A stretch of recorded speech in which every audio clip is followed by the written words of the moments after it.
Assalamualaikum warahmatullahi wabarakatuh. Pada video kali ini kita akan membahas tentang kelanjutan pembahasan kita yang udah kita coba presentasikan di minggu sebelumnya. Di sebelum ini kita udah coba melakukan observasi. Nah, maka di dalam pada kesempatan ini ada beberapa hal yang mungkin perlu kita pahami bersama, sehingganya nanti kalian bisa mendapatkan gambaran berkaitan dengan apa yang akan dilakukan setelah kita mendapatkan data ke lapangan kemarin, setelah kita melaksanakan observasi di minggu lalu. Lalu apa lagi yang akan kita laksanakan gitu ya. Nah, di dalam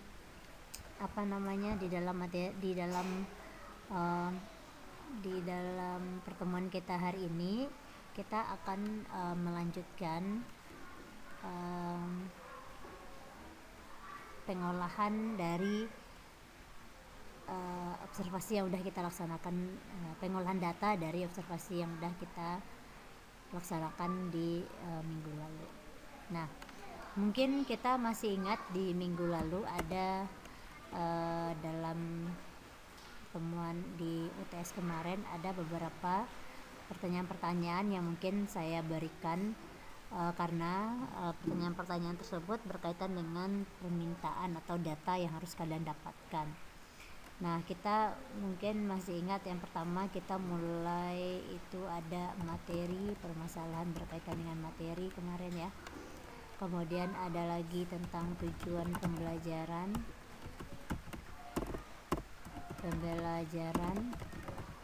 Kemudian ada lagi karakteristik siswa. Kemudian dalam karakteristik siswa itu nanti ada kemampuan awal siswa, kemudian ada keterampilan siswa, kemudian ada gaya belajar. Nah, itu yang masuk karakteristik. Kemudian ada lagi fasilitas, kemudian ada lagi waktu ya. Lalu permasalahan ya kan. Nah, seputaran ini yang kemarin udah kita minta atau dapatkan datanya. Nah, maka setelah ini apa yang kita lakukan gitu ya, yang akan kita lakukan adalah menganalisis hasil dari data yang udah kita dapatkan ini. Nah, kemudian dalam menganalisisnya ini ya, dalam menganalisis ini kita mulai dari yang pertama dulu, dari materi apa yang perlu kita analisis. Kemarin itu materi ini berkaitan dengan materi mana yang memiliki permasalahan yang kita dapatkan gitu ya. Materi memiliki permasalahan itu adalah materi misalnya materi yang banyak tidak dipahami oleh siswa, maka nanti materi yang kalian minta itu adalah materi yang lebih spesifik ya. Kemarin sudah saya sampaikan juga, materi yang lebih spesifik itu kita minta di satu pertemuannya. Kemudian setelah itu nanti dari materi itu perlu kalian diskusikan setelah ini ya. Setelah kalian dapatkan materinya, maka nanti kalian diskusikan nanti apakah bentuk materinya. Nah, setelah itu kita akan menentukan, setelah mendapatkan data ini kita akan membuat atau yang namanya menentukan atau pemilihan dari media pembelajaran itu sendiri. Nah, maka di dalam memilih media pembelajaran, maka hasil pemilihannya ini adalah berdasarkan analisis yang di atas ya. Ini analisis permasalahan kita. Nah, maka berdasarkan analisis yang ini, yang 6 ini. Nah, nanti masing-masing kelompok akan mendiskusikan bersama permasalahan yang ada nanti. Nah, nanti hasilnya kalian akan tuliskan ya. Nanti misalnya dari segi materi, dari segi materi yang perlu kita analisis? Yang pertama, nanti apakah materinya bersifat teori atau praktek. Nah, kalau seandainya materinya bersifat teori atau praktek, maka nanti akan mempengaruhi kepada pemilihan jenis media yang akan kita gunakan. Misalnya kalau misalnya materi yang kalian pilih itu adalah materinya misalnya dalam bentuk praktek, maka apa kira-kira medianya? Atau misalnya dalam bentuk teori, apa kira-kira medianya? Nah, kadang ada beberapa media yang cocok untuk hanya pada materi yang teori saja. Kadang ada juga media yang cocok untuk materi yang teori yang lebih ke praktek gitu ya. Nah, jadi nanti kita akan lihat di sana di dalam dalam materi tadi, misalnya materinya berkaitan dengan teori. Nah, maka misalnya media yang cocok itu adalah misalnya media papan flanel, karena kemarin kita udah bahas media papan flanel itu lebih cocok kepada materi yang bersifat teoritis ketimbang yang praktis atau praktek. Nah, itu contohnya main ramah dari segi materi. Kemudian tujuan pembelajaran nanti kita akan minta ya tujuan pembelajaran pada materi yang akan kita udah pilih tadi. Maka yang akan dilihat, yang akan dianalisis dari tujuan pembelajaran itu adalah yang kita lihat dari tujuan pembelajaran itu adalah apakah nantinya kata kerja operasionalnya. Kata kerja operasional itu misalnya siswa mampu, ini kata-kata dari tujuan pembelajarannya ya. Misalnya siswa mampu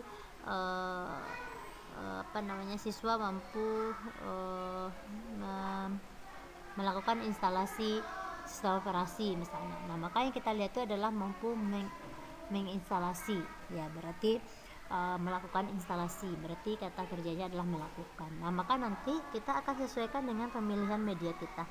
Misalnya tujuannya tadi siswa mampu melakukan, kira-kira apa media yang cocok sehingganya tuh siswa mampu melakukan instalasi sistem operasi tadi. Misalnya kalau kita lihat dari tujuan pembelajarannya supaya siswa mampu melakukan instalasi, apa kira-kira? Misalnya contohnya medianya media video tutorial, misalnya kita sajikan medianya media tutorial sehingga siswa tadi bisa mampu dia untuk melakukan instalasi tadi gitu.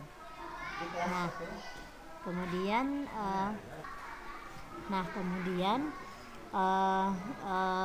atau misalnya kita sajikan dalam bentuk video tutorial, atau misalnya bisa juga kita sajikan dalam bentuk modul tutorial misalnya. Nah, dalam modul tutorial itu kita sajikan modul tutorial itu karena supaya siswa mampu melakukan instalasi, kita tuliskan tutorial dari langkah-langkahnya tadi, langkah-langkah instalasinya seperti itu. Nah, maka kita harus sesuaikan dengan tujuan pembelajaran yang ada. Nah, kemudian ada lagi karakteristik siswa. Nah, dari karakteristik siswa yang kita lihat itu misalnya kemampuan siswa. Kemarin pun saya sudah pernah sampaikan juga pada saat UTS ya, pada saat presentasi kemarin. Dari kemampuan siswa kita melihat itu adalah kemampuan siswa secara keseluruhan. Bagaimana kemampuan siswanya secara keseluruhan? Kalau seandainya kemampuan siswanya itu di bawah atau rendah atau di bawah rata-rata, maka nanti pemilihan medianya nanti akan mempengaruhi pada pemilihan media. Misalnya kalau misalnya kemampuan siswanya rendah, maka nanti apa kira-kira jenis media yang cocok untuk kemampuan siswa yang rendah tadi. Misalnya media yang lebih bersifat abstrak. Untuk kemampuan siswa yang lebih rendah konkret, untuk kemampuan siswa yang lebih rendah, kemampuan siswanya rendah, maka carilah atau pilihlah media yang lebih bersifat konkret, jangan bersifat abstrak. Hindari untuk pemilihan media yang bersifat abstrak kalau seandainya kemampuan siswanya rendah. Tapi kalau seandainya kemampuan siswanya tinggi, maka tidak masalah kalau seandainya penggunaan medianya bersifat abstrak. Ini kemampuan siswa secara umum gitu ya, secara keseluruhan atau rata-rata gitu, bukan kemampuan masing-masing siswa di dalam kelas tadi.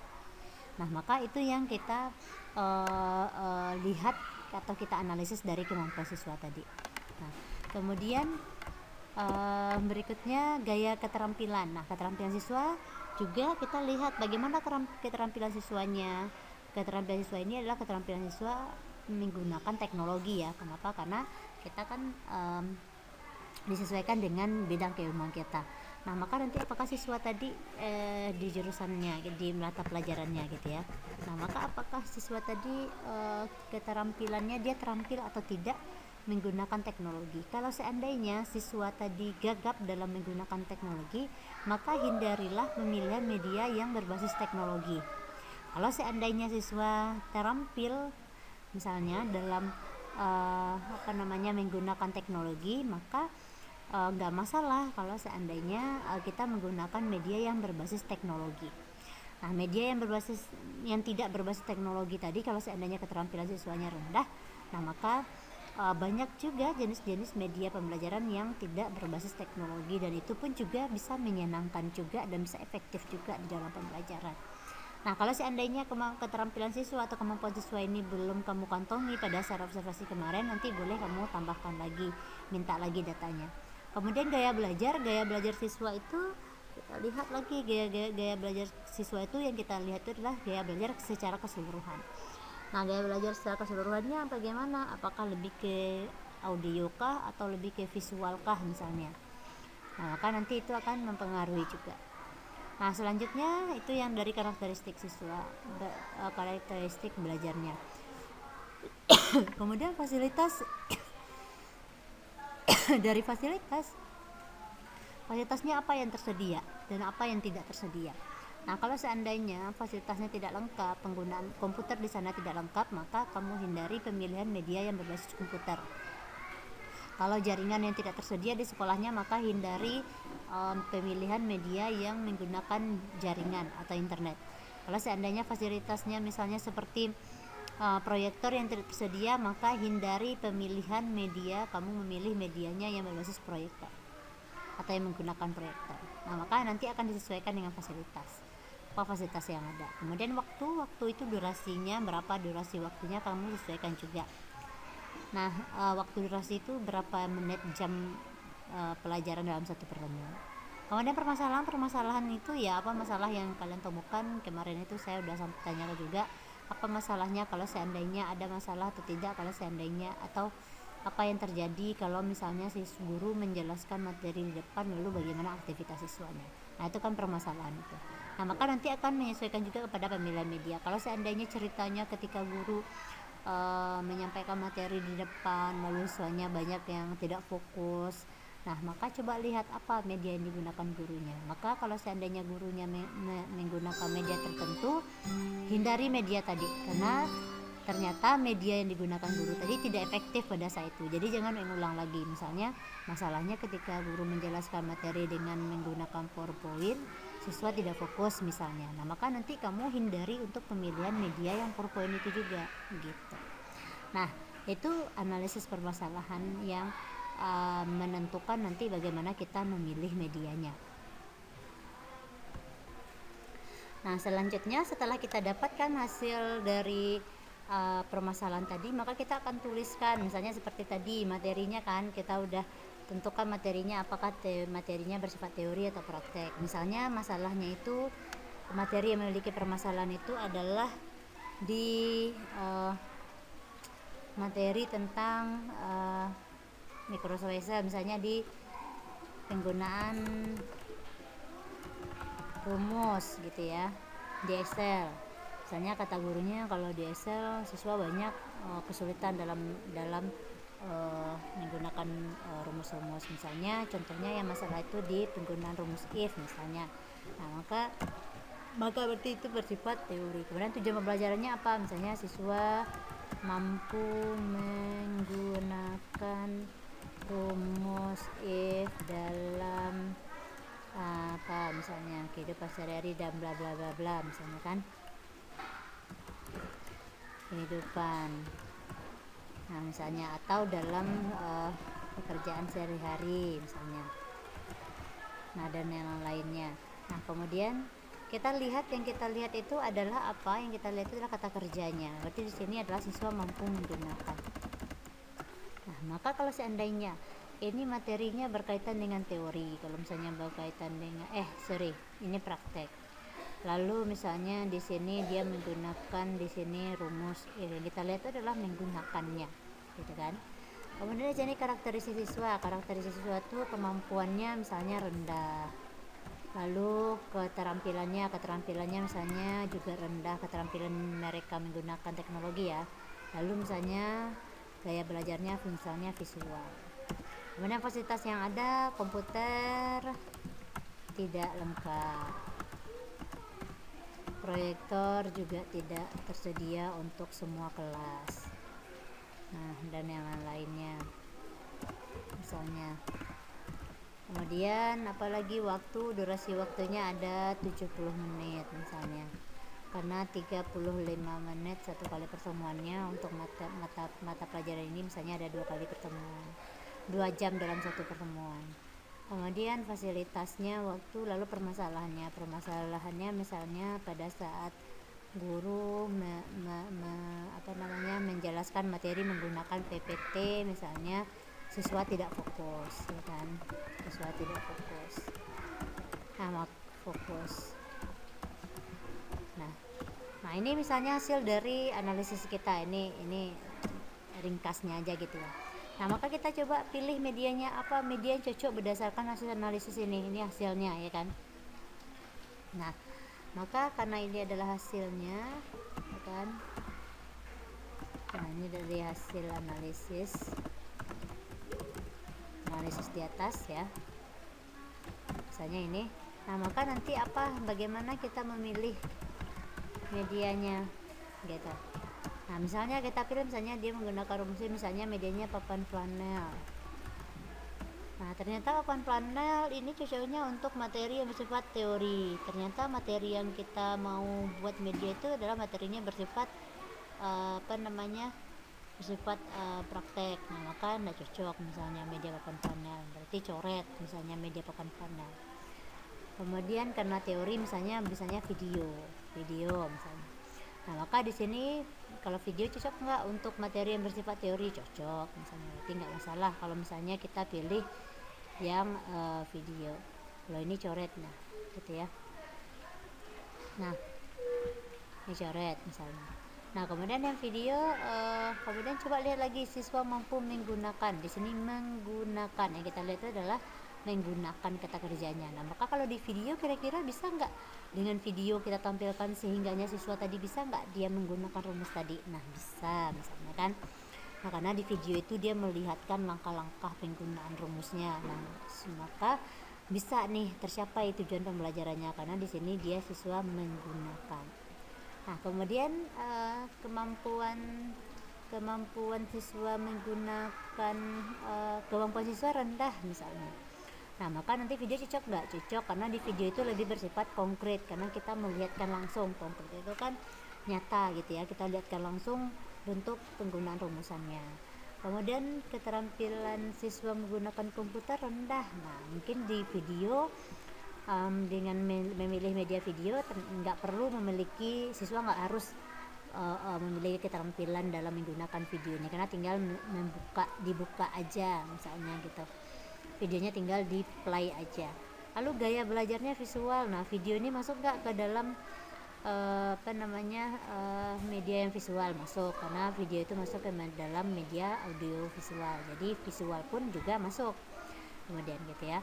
Kemudian ternyata komputer tidak lengkap. Komputer tidak lengkap, proyektor tidak ada.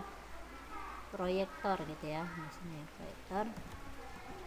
Nah, kalau misalnya tidak ada, berarti cocok nggak media video? Nggak cocok. Kenapa? Karena media video itu nanti kita tayangkan di mana? Kalau di komputer kita tayangkan, komputernya tidak lengkap.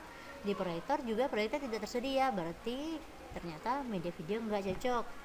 Nggak bisa kita coret lagi. Lalu apalagi misalnya kita buat media modul tutorial, ya kan? Nah, kalau modul tutorial tuh gimana gitu ya, kita coba cek lagi misalnya. Misalnya di dalam penggunaan rumus if bisa nggak? Bisa, karena ini teori. Dalam modul tutorial, modul ini bentuk cetak ya. Nah, misalnya dalam bentuk penggunaan rumus if materinya, berarti ini cocok karena ini praktek. Di media ini cocok juga untuk materi yang praktek. Lalu bisa menggunakan, nah ini juga cocok, bisa mencapai tujuan pembelajaran karena dengan modul tutorial kita buatkan langkah-langkahnya di modulnya tadi, tutorial menggunakan rumus if-nya. Nah, mungkin ini bisa nih, ini siswa mampu menggunakan, ini bisa tercapai. Nah, kemudian kemampuan siswa rendah, gaya belajar siswa rendah itu bagus juga, karena misalnya kalau kemampuan siswa rendah, karena ini modul ini nanti kita cetak boleh dibawa pulang, jadi kalau misalnya kemampuan siswa yang rendah tadi dia bisa mengulang-ulang lagi di rumah karena tuh udah ada panduannya gitu di modul tutorial. Nah, maka bisa nih cocok nih dengan kemampuan siswa yang rendah. Kemudian keterampilan nggak perlu pakai keterampilan siswa rendah kan di sini, keterampilan menggunakan teknologi. Sedangkan media modul tutorial ini tidak harus menggunakan teknologi, karena ini kan medianya berbasis tidak berbasis teknologi ini, gitu ya. Ini dalam bentuk cetak ya, kertas dalam bentuk cetak atau buku modul, nanti kita buat tutorial dalamnya. Nah, maka ini cocok nih. Kemudian visual enggak, modul tutorial ya visual, ini media dalam bentuk visual. Kemudian komputer tidak lengkap, nggak masalah karena dia tidak harus menggunakan komputer. Proyektor tidak ada, ya nggak masalah juga karena ini dalam bentuk cetak, tidak menggunakan proyektor. Kemudian 70 menit waktunya, durasinya kira-kira dalam modul ini bisa nggak siswa mengerjakan selama 70 menit durasi waktunya. Ternyata cocok, bisa. Kemudian permasalahannya adalah siswa tidak fokus ya ketika guru menjelaskan menggunakan media presentasi. Nah, ini misalnya nih dia belajar bisa dengan modul tutorial, siswa bisa nih belajar mandiri gitu. Nah, dia belajar sendiri dengan modulnya masing-masing seperti itu. Nah, berarti maka ini media yang cocok, berarti ini hasil pemilihan dari media kita gitu. Maka hasil pemilihan medianya ini dalam bentuk ini ya, modul tutorial. Nah, maka nanti analisis kalian itu adalah ketika kalian memilih modul tutorial sudah berdasarkan hasil analisis ini gitu. Nah, setelah kita buat kita memilih media gitu ya, nih kita angkakan dulu deh itu, tapi nah, maka setelah kita ini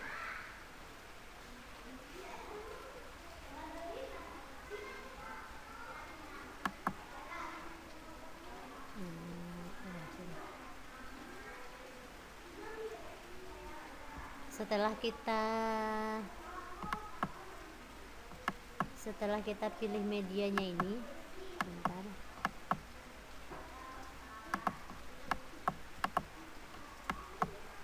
Setelah kita pilih media, maka kita akan rancang lagi gitu ya medianya.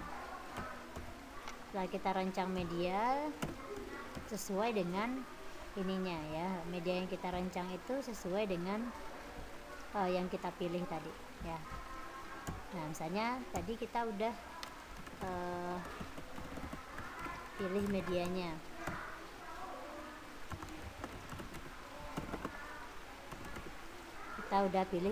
misalnya medianya tutorial, modul tutorial. Maka kita tinggal rancang dari medianya lagi gitu. Nah, setelah nanti kalian rancang medianya, yang akan kita lakukan itu adalah setelah merancang medianya, yang kita lakukan adalah melakukan uji coba. Nah, setelah kita rancang medianya, udah selesai medianya itu kita rancang, kemudian kita lakukan uji coba. Uji coba dilakukan untuk melihat kita akan menguji cobakan dulu medianya. Jadi setelah media itu selesai dirancang, tidak langsung kita gunakan, tapi kita uji cobakan dulu. Uji coba yang kita laksanakan adalah uji coba skala kecil ya. Berarti kita hanya uji coba untuk kepada gurunya aja, tidak harus kita uji cobakan ke dalam kelas atau dalam kelompok yang besar, atau boleh juga ke beberapa siswa pun juga boleh, tapi nggak harus ke semua kelas. Kenapa? Karena nanti kita keterbatasan waktunya. Nah, dalam tahapan uji coba ini kita juga melakukan yang namanya uji validitas namanya. Uji validitas itu adalah uji yang dilakukan untuk menguji kevalidan sebuah media tadi. Apakah media tadi valid atau tidak, itu kita bisa lakukan dengan uji validitas. Valid itu artinya itu valid, tepat ya. sahih, tepat. Jadi apakah media yang kita rancang ini sudah tepat? Nah, gitu. Maka kita uji validitasnya. Uji validitas itu dilakukan dalam kegiatan uji coba. Dalam ketika kita menguji cobakan produk, media yang sudah kita rancang tadi sudah selesai, maka kita uji kevaliditannya. Dengan apa? Dengan kepada si guru tadi. Nah, dalam uji validitas itu kita melakukan uji validitas expert atau ahli ya. Nah, expert atau ahli. Maka nanti kita akan menemui para ahli. Ada dua aspek yang akan kita uji kepada expert. Yang pertama ada aspek materi, ya, ada aspek materi. Yang kedua ada aspek desain media. Nah, untuk aspek materi itu nanti yang menjadi expertnya itu adalah guru. Jadi nanti kalian setelah selesai kalian rancang medianya, maka kalian pergi lagi ke gurunya, kalian perlihatkan hasil rancangan medianya, kemudian nanti minta dinilai dari segi materinya. Dari segi materi itu nanti yang akan dinilai guru itu adalah materi yang telah kita masukkan ke dalam media kita tadi. Maka guru akan melihat apakah sudah bagus, sudah tepat materi yang kamu sajikan di dalam media ini atau belum. Nah, itu yang akan dinilai nanti sama gurunya. Kemudian berarti nanti kamu boleh nanti untuk mekanismenya boleh ke sekolah lagi, boleh juga tidak ke sekolah. Kalau misalnya boleh dilakukan di luar pun juga boleh. Kalian lakukan secara online pun misalnya tidak juga boleh. Misalnya gurunya berhalangan tidak bisa hadir atau bagaimana, kamu kirimkan aja misalnya melalui WA. Maka pun kalau misalnya gurunya bersedia maka boleh. Atau bertemu di luar selain di sekolah pun misalnya boleh juga. Tergantung bagaimana nanti kamu. Yang jelas setelah kamu rancang medianya udah selesai nih rancangannya, maka berikan lagi ke gurunya untuk diuji kevaliditannya. Yang kita nilai itu adalah segi materinya dari guru. Kemudian kalau dari segi desain media itu adalah ke dosen. Nah, dari segi desain media berarti yang kita lihat itu adalah desain medianya bukan materinya. Karena di dalam media itu kan ada materi. Nah, kalau untuk yang kedua, aspek yang kedua ini yang dinilainya itu adalah desainnya. Desain media itu misalnya media kamu misalnya medianya apa? Misalnya medianya misalnya yang desainnya ya gitu ya. Misalnya desainnya itu misalnya dari background yang digunakan apakah sudah tepat atau belum. Lalu pemilihan warnanya sudah bagus atau belum, sudah sesuai atau belum. Posisinya ini sudah bagus atau belum, sudah tepat atau belum. Nah, kalau dari segi materi yang kamu lihat yang dinilai itu dari segi materinya, apakah materi yang dimasukkan ke dalam media itu sudah tepat atau belum, apakah perlu ada tambahan. Nah, maka nanti akan ada saran-saran yang diberikan dari kedua orang ini, dari ahli ya, karena kita sebut dia ahli atau kita sebut sebagai validator. Validator itu adalah orang yang memvalidasi. Nah, berarti gurunya bisa jadi sebagai validator, dosennya juga bisa sebagai validator. Nah, maka nanti kita akan lihat bagaimana penilaian dari si validatornya. Kemudian apa saran-saran yang diberikan oleh si validator. Nah, misalnya saran-saran perbaikannya nanti akan ada.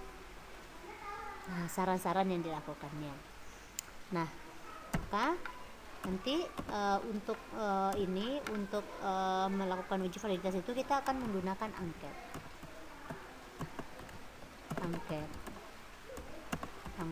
Nah, angket itu nanti kita akan share ke gurunya, kita akan share ke dosennya ya. Nah, ini saya akan coba contoh kasih lihat nih contoh angket. Nah, ini adalah contoh angket. Kalau di sini ada angket validasi untuk desain, untuk segi desainnya ya. Ini angket untuk dari segi desainnya, karena tadi kita ada dua ya. Ada dua aspek tadi. Ini dari segi aspek media dan desain, materi dan desain. Nah, yang ini contohnya ini adalah dari segi desain ya. Nah, ini contohnya. Ini media yang dirancang itu adalah media multimedia. Ini contoh ya. Nah, ini bentuk angketnya. Kemudian yang menjadi isiannya itu nanti adalah pertanyaan-pertanyaannya. Misalnya tadi ada tampilan dalam media ini menarik atau tidak, maka akan diisi sama si validatornya. 1, 2, 3, 4, 5. Di sini keterangannya sudah ada. Nah, maka nanti validatornya tinggal mengisi atau mencentangnya aja. Apakah menu dalam media ini sudah dimengerti? Nanti akan dicentangnya. Apakah ukuran font dalam media ini sudah sesuai dengan kebutuhan? Nah, maka nanti akan centang. Nah, maka pertanyaan-pertanyaan ini nanti ini kan contoh aja, jadi bukan ini menjadi standarnya. Jadi pertanyaan-pertanyaan ini nanti sesuaikan dengan media yang kamu rancang gitu ya. Kalau ini contohnya medianya multimedia. Nah, kalau seandainya nanti ini saya akan share di grupnya. Kalau seandainya nanti kalian menemukan contoh dari angket lain ya, boleh misalnya kalau saya mau searching Bu, cari lagi misalnya boleh. Kalian menggunakan angket itu pun juga boleh pertanyaan-pertanyaannya, atau kamu buat sendiri pertanyaan-pertanyaannya itu juga boleh. Saya rasa pertanyaan-pertanyaan ini nanti lebih mudahnya bisa kita buat sendiri karena kita bisa sesuaikan dengan media yang kita rancang gitu ya. Kalau misalnya media kamu tidak pakai menu, jadi pertanyaan ini nggak perlu. Jadi artinya pertanyaan-pertanyaan itu saya sesuaikan aja dengan media yang kita rancang gitu ya. Nah, maka ini contohnya aja, ini bukan standar. Yang jelas dalam angket itu ada petunjuk angketnya, kemudian ada kolom tabel ini isiannya, kemudian ada kritik dan sarannya di bawah. Nah gitu ya, kemudian ada tanda tangan dari si validatornya.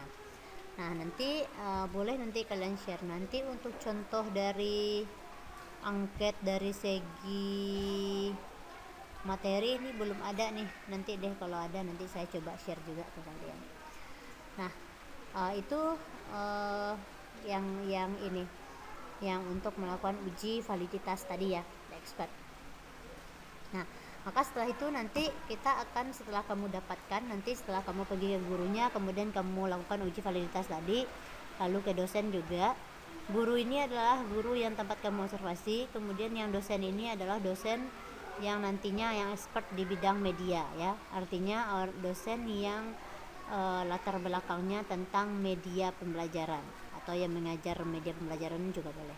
Dosen yang kamu pilih nggak harus juga di dosen PTIK, boleh juga di jurusan lain. Misalnya ada dosen PAI, dia mengajar media pembelajaran, boleh itu kamu jadikan sebagai validatornya. Nah itu boleh. Kemudian juga boleh di jurusan lain, jurusan PAI, bahasa Inggris, bahasa Arab pun juga boleh, atau di kampus lain juga boleh. Dosen kampus lain kamu minta juga mereka sebagai atau beliau sebagai validatornya dari segi aspek media, boleh, asalkan siapa orangnya. Dosennya itu adalah dosen, bukan dosen saja, tapi dosen yang bidang keilmuannya berkaitan dengan media pembelajaran. Kalau seandainya dosen tapi tidak latar belakang keilmuannya media pembelajaran, tidak boleh kamu jadikan sebagai validatornya. Kenapa? Karena disebut di sini adalah validatornya itu adalah expert atau ahli. Jadi bukan berarti dosennya tidak ahli, tapi tidak ahli dari segi media karena latar belakang keilmuan beliau tidak itu.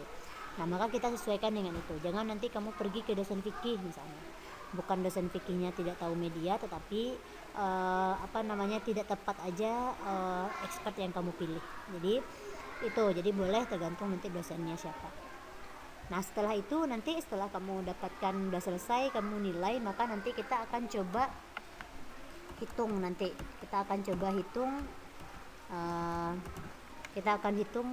Bagaimana berapa hasil validitasnya. Nanti akan ada persentasenya, misalnya berapa persen nanti kamu validnya. Misalnya ada 20%, 70%, 60%, 90%, misalnya tingkat kevalidannya dari media yang kamu pilih berdasarkan angket yang sudah diisi tadi. Nah ini kan ada nilai-nilainya nih, angka-angkanya nih 1, 2, 3, 4, 5. Maka ini yang akan kita coba hitung. Nah bagaimana cara menghitungnya? Nah di pertemuan berikutnya kita akan membahas tentang bagaimana cara menghitung hasil dari uji validitas ini. Nah kemudian untuk apa yang akan kita kerjakan setelah ini gitu ya, maka di minggu ini yang kalian lakukan adalah ini tadi ya. Yang akan kita lakukan adalah melakukan analisis terhadap permasalahan ini tadi ya, analisis terhadap observasi tadi ya, atau permasalahan yang ada di sekolah ini tadi, poin-poinnya gitu. Kemudian maka nanti hasilnya itu, nanti hasil analisisnya kamu tuliskan gitu ya. Nah kemudian setelah itu baru kamu tentukan, berdasarkan hasil analisis baru kamu tentukan media mana yang kamu pilih. Ini kamu diskusikan ya, yang ini sampai sini nanti kamu diskusikan teman sekelompoknya gitu. Kemudian kamu rancang berdua juga, sekelompok bertiga misalnya. Lalu setelah itu kamu tentukan, pilih medianya, lalu nanti rancang medianya. Setelah kamu rancang medianya, coba uji cobakan ke sekolah, kamu berikan ke gurunya. Kamu lakukan uji validitas, pergi ke guru, lalu pergi ke dosen. Nah, saya rasa itu waktunya tidak memakan waktu yang panjang. Nah, maka ini nanti akan dihitung untuk pertemuannya. Jadi untuk kalian pergi ke sekolah melakukan uji coba dan perancangan media dan uji coba itu nanti kita hitung 2 kali pertemuan. Jadi kalian harus selesai. Jadi kalau seandainya belum selesai 2 ini, berarti kalian belum pertemuannya masih kurang gitu ya. Kalau misalnya kalian baru selesai merancang tapi uji coba belum, berarti pertemuannya cuma baru 1. Nah jadi itu dihitung 2 pertemuan itu saya masukkan ke dalam pembelajaran mandiri. Jadi pembelajaran mandiri kalian laksanakan waktunya di rumah atau di sekolah, terserah nanti di mana perancangannya. Kemudian uji cobanya juga menyesuaikan tempatnya, harinya, waktunya juga menyesuaikan.